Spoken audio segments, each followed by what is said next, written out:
আসসালামু আলাইকুম, সবাই কেমন আছেন? চলে আসলাম প্রতিদিনের মতো নতুন আরেকটি ব্লগ ভিডিও নিয়ে আপনাদের মাঝে শেয়ার করার জন্য।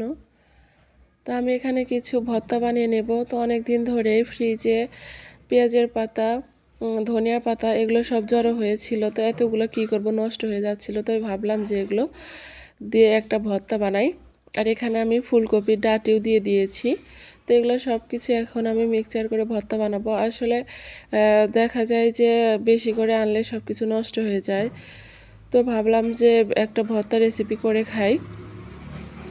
এতগুলো তো আর তরকারিতে খাওয়া যায় না। তো আমি এখন এটা ভালোভাবে সিদ্ধ করে নিয়েছি। এখন আমি এটা ভর্তা করব না, এটা এখন আমি ফ্রিজে রেখে দেব অল্প অল্প করে, পরে ভর্তা বানিয়ে খাবো।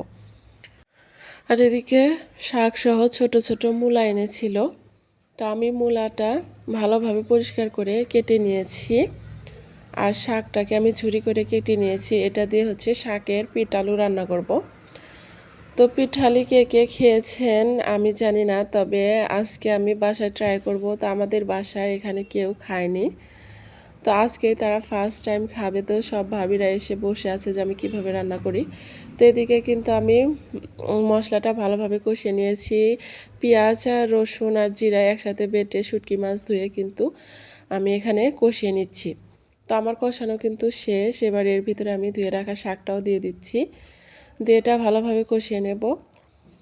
আর আমি ভাবিদেরকে বলেছি যে আজকে হচ্ছে মূলা শাকের পিটুলি রান্না করব। তো ওরা বলে যে এটা কীভাবে রান্না করে, ওরা কোনো দিন খায়নি।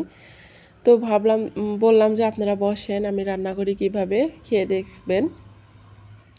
তো যাই হোক, ভাবিরা বসে আছে আমার রান্নাটা দেখছে।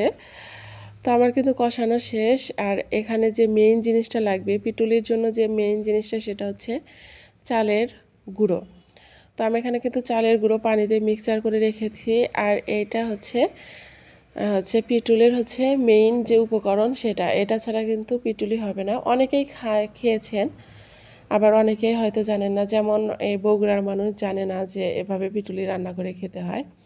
আমি তাদেরকে শেখাচ্ছি আজকে। তো জানি না কেমন লাগবে, আসলে নতুন খাবার আমরা খাই, আমাদের কাছে তো ভালোই লাগে, কিন্তু ওদের কাছে কেমন লাগবে তা তো বলতে পারতেছি না। তো যাই হোক, রান্নাটা শেষ করি, খাওয়ার পরে অবশ্যই তো জানা যাবে যে কেমন হয়েছে।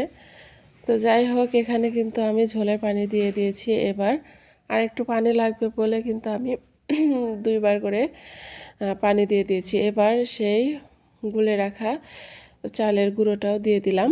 এবার দিয়ে অনবরত একটু নাড়তে হবে। নাড়ার পরে কিন্তু এটা নামিয়ে নিতে হবে, কারণ বেশিক্ষণ রাখারও প্রয়োজন হয় না। তো একটু নাড়লে কিন্তু এটা অলরেডি ঘন হয়ে আসে। যারা আজকে আমার চ্যানেলে প্রথম এসেছেন, প্লিজ আমার চ্যানেলটিকে সাবস্ক্রাইব করে পাশে থাকবেন। ভালো লাগলে অবশ্যই লাইক কমেন্ট শেয়ার করবেন। তো কে কে এই পিটুলি এভাবে রান্না করে খেয়েছেন অবশ্যই কমেন্টস করে জানাবেন। আর এটা কিন্তু শুধু শুটকি মাছ দিয়ে না, এটা বড় মাছের মাথা দিয়েও রান্না করা যায়। আমার বাসায় যেহেতু ছিল না, তো সেজন্য আমি এখানে শুটকি মাছ দিয়ে রান্না করলাম।